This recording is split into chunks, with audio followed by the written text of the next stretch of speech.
Since apparently I'm not even allowed to make like a really small video in the hospital because I can't even fucking speak without somebody telling me that I'm not raising awareness for what just happened to me properly, fuck you. I guess I'll go over it now while you can barely understand me.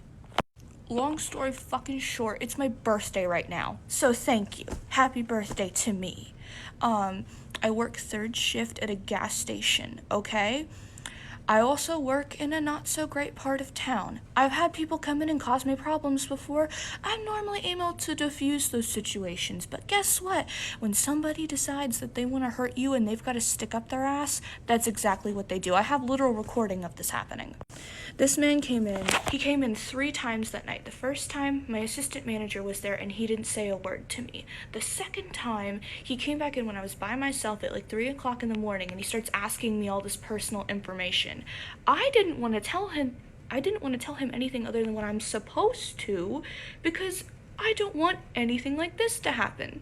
So he steps up onto the back where you can't like leave the register and basically traps me behind there and starts asking me the same question over and over and over again because I'm not responding to him.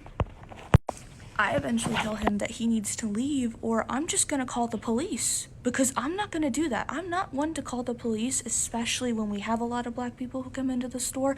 I know what that's like, but if you're like threatening my life and you're not letting me leave the back of the counter, yeah, I'm going to threaten to call the police. Anyway, he comes back at like 4:30 in the morning. He starts doing the same thing again. He comes up to exactly where he was the last time and he starts asking me over and over and over and over and over again how old I am because I keep telling him I'm grown. I'm an adult. You don't need to know that. You don't need to know when I get off work. You don't need to know where I live. None of that is important to you.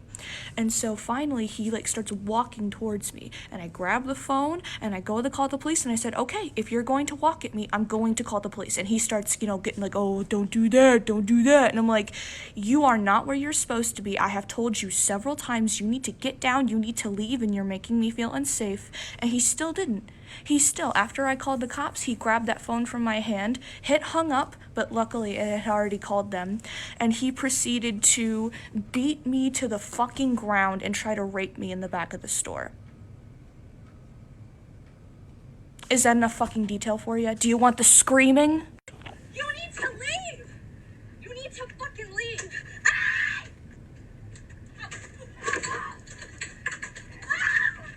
I can't listen to another second of that, but here's your, But here we go. Just so you can be all up in my space. Is it my fault?